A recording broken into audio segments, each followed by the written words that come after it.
to Memphis, he was going to his death. And he'd always said, look, death is the ultimate democracy. Everybody's going to die. And you don't have anything to say about when you die, or how you die, or where you die. You can only choose what is it you give your life for. Hey everyone, I'm Jonathan Capehart, and welcome to Cape Up. That was former Ambassador Andrew Young talking about the Reverend Martin Luther King Jr. Andrew Young was King's chief strategist with the SCLC, the Southern Christian Leadership Conference, during the Civil Rights Movement of the 1960s. None of my mother's friends wanted me to be associated with that radical Martin Luther King and those crazy Baptist preachers. Today marks the 51st anniversary of King's assassination, and so I'm going to tell you the story of that day. Now, I know you may think you know this story already. After all, it's been retold over and over again in newspapers, movies, and books. There are probably even other podcasts telling this story today. But I'm going to let some of the people who were there tell you, the people who were closest to Martin Luther King Jr., those who knew him, who argued with him, who followed him, and those who loved him. This is the first episode in a special 2-month Cape Up series we're calling Voices of the Movement. Between sit-downs at a civil rights retreat in January in California and the Faith and Politics Institute's Civil Rights Pilgrimage to Alabama in March, I've been lucky enough to hear these stories firsthand.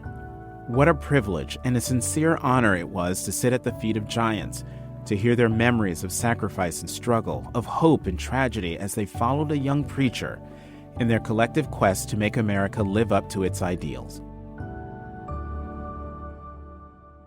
Before we get to the day Martin Luther King Jr. was assassinated, let's start with some background. If you know it already, stick with me. In the spring of 1968, King led the SCLC. They were planning a march in Washington, D.C., and it would be for what was called the Poor People's Campaign. But in Memphis, Tennessee, there were some sanitation workers who needed help. For years, they were working for little pay and in dangerous working conditions. After 2 workers, Ecole Cole and Robert Walker, were crushed to death in garbage compactors, enough was enough. The sanitation men decided to strike. They were quickly met with resistance from local officials and police who often tear-gassed and beat the workers who participated in the marches. King went to Memphis on March 28th for what was supposed to be a nonviolent march. But when young participants began to smash storefront windows, police in riot gear began violently pushing back, beating the strikers with nightsticks. 1 person died. 50 more were injured. Hundreds more were arrested. Andrew Young remembers having hesitations about going back to Memphis to try again. None of us on SCLC staff wanted to get involved in Memphis. We wanted to go on to Washington, which is what he said he wanted to do. King did want to go to Washington, but he also wanted to go back to Memphis.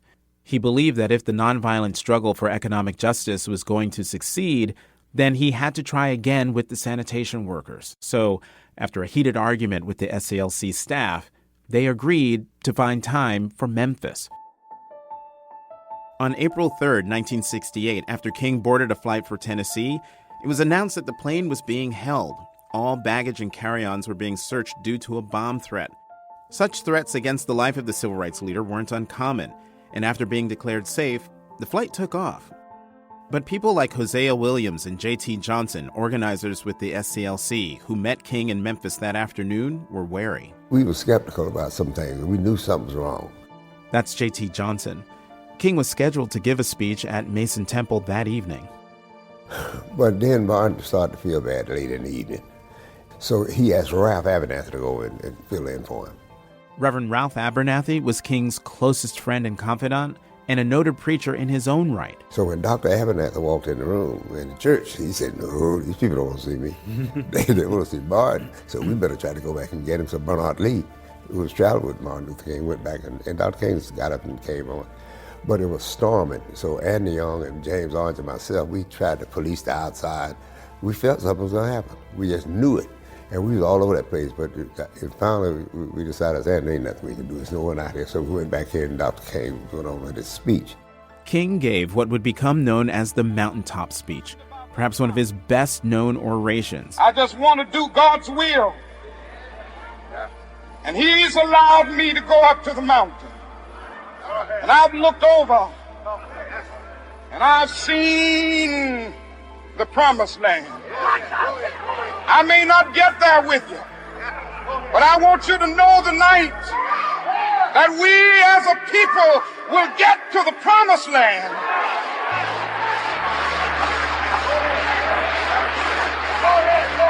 So I'm happy tonight. I'm not worried about anything. I'm not fearing any man. Mine eyes have seen the glory of the coming of the Lord. I've been to Mason Temple. I led a panel discussion with a surviving sanitation worker who actually participated in the strike. And after we took our seats up near the pulpit where King once stood, audio of the mountaintop speech played. Imagine sitting in a seat near where this historic speech was delivered, hearing the words, seeing the podium, being surrounded by people who told me later they were actually there when the speech was given.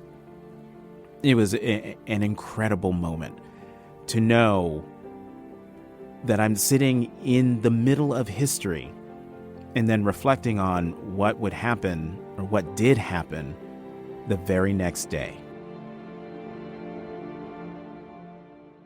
On April 4th, 1968, I was in Memphis, Tennessee at the Lorraine Hotel with Dr. King. Bernard Lafayette was the program director for the SCLC. I spoke with him as we were walking into Brown Chapel, one of the stops on the pilgrimage to Alabama this year. He was in charge of getting things ready for the Poor People's Campaign in Washington, which was still scheduled for the next day. He was still in the bed because he was really exhausted from his speech the night before. And I'd never seen him exhausted before, but he told me this. He said, "Now, Bernard, you go on to Washington, D.C. and get things started.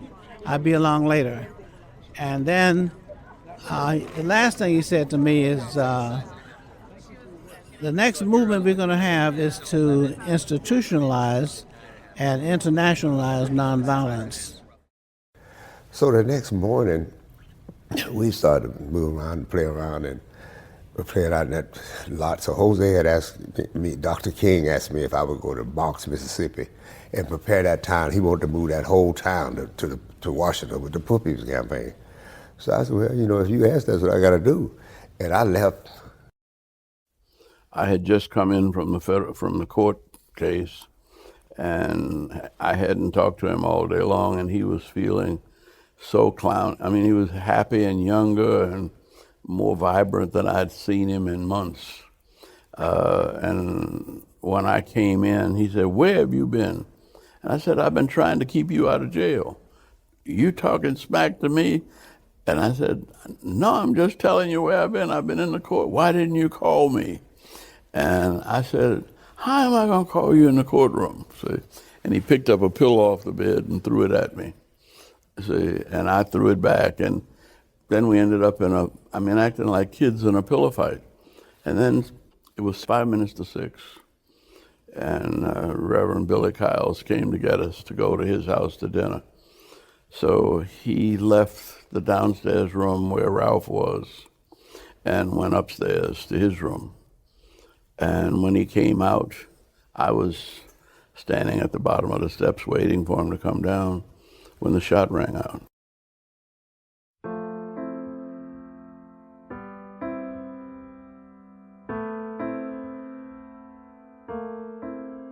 And when I went up and saw that he was dead, my first reaction was, you can't go to heaven and leave us in hell. We should be going with you, see?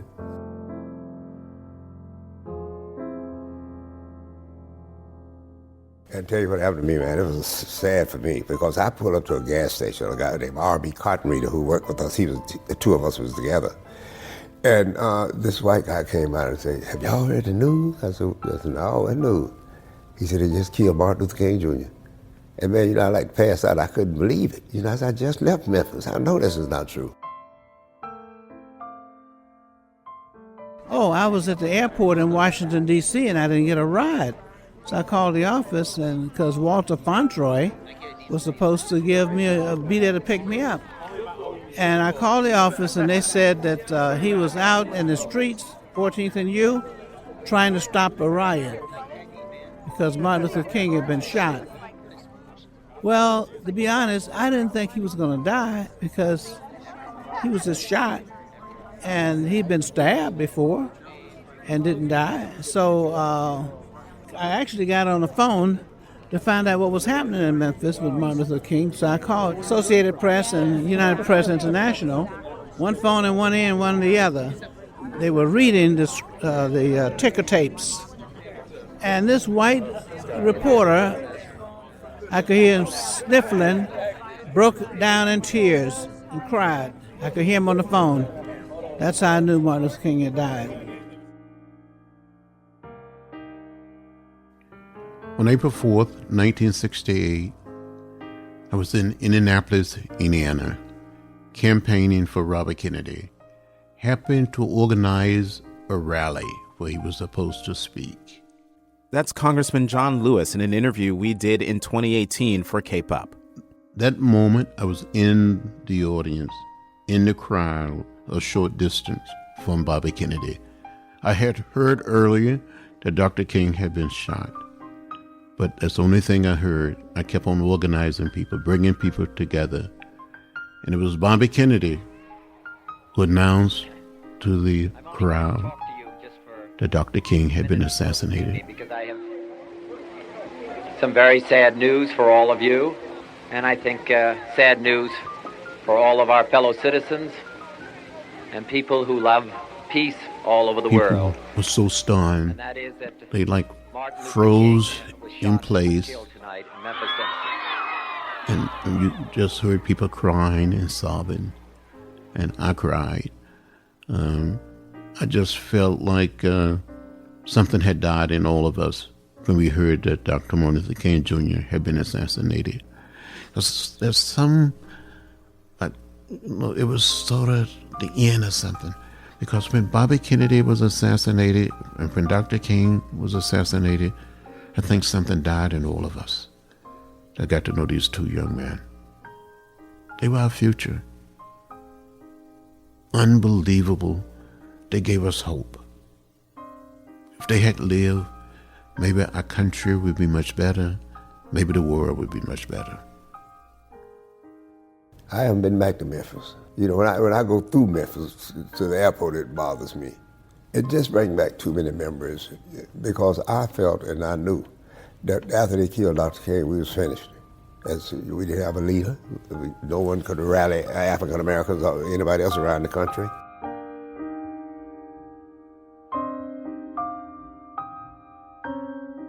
But of course, the movement didn't end that day.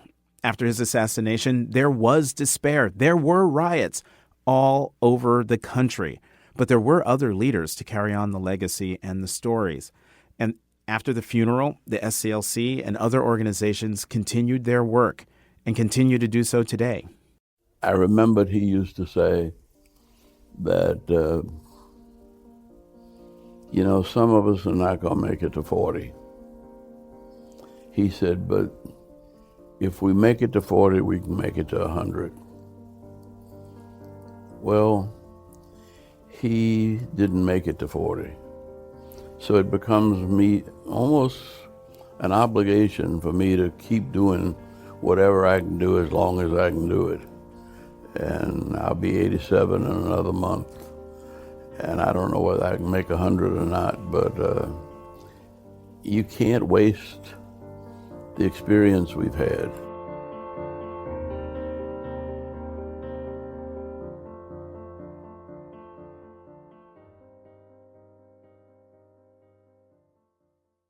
Andrew Young is right. We can't look to our future without understanding where we came from. A lot of people know the story of Martin Luther King Jr., and it's important to keep telling that story. But that is not the entire story of the civil rights movement. If we're going to understand the movement of the 1950s and 60s, there are so many more stories and voices to listen to. Back at the beginning of 2019, I went to a civil rights retreat led by Clarence B. Jones. He was King's lawyer and occasional speechwriter. He brought together members of the civil rights movement. And Jones called them to this retreat for a specific purpose, to reflect on MLK's legacy and figure out how to pass that on to the next generation of activists. And then at the beginning of March, I also had the honor of attending the Faith and Politics Institute's pilgrimage to Alabama. It's a 3-day journey with Congressman John Lewis to places like King's Church in Montgomery and the Edmund Pettus Bridge in Selma. And during these events, I interviewed as many people as I could. Their names you know, and many you don't. But they're all significant voices you don't hear from often enough. So that's what we're going to do. For the next 2 months, each week here on Cape Up, we're going to hear their voices, listen to their stories, and try to understand how we can move forward from here. We need to hear their stories. More importantly, we need to heed the lessons of their experience. As you heard in the urgency of Andrew Young's comments, we won't have many opportunities to hear from them for much longer. And then there's this. This project is very personal. The stories you will hear, the voices behind them, the conviction that fuel them are what made me possible. Imagine sitting with ordinary people who did extraordinary and heroic things in the past that made your present possible. No words will adequately express my gratitude to these women and men, these voices of the movement. Voices like Andrew Young. Everything we've done has been almost miraculously spiritual. And Clarence B. Jones. And he says, there comes a time when the cup of endurance runneth over. And Minnie Jean Brown Trickey. I really thought that going to Central was going to be a thing where they would be as excited for me to come there as I would to go to that school. And that would be this sharing of what teenage life is like, and I had no idea. Carolyn McKinstry. So I answered the phone myself, and the caller on the other end, male caller, said 3 minutes. And as quickly as he said that, he hung up the phone, and I walked out into the sanctuary. So I took about 15 steps. I was at the very beginning of the aisle where the pews start when the bomb exploded. John Lewis. I call it good trouble. I call it necessary trouble. And every so often, when you see something that is not right, not fair, not just, you have to say, no, no. This is Voices of the Movement.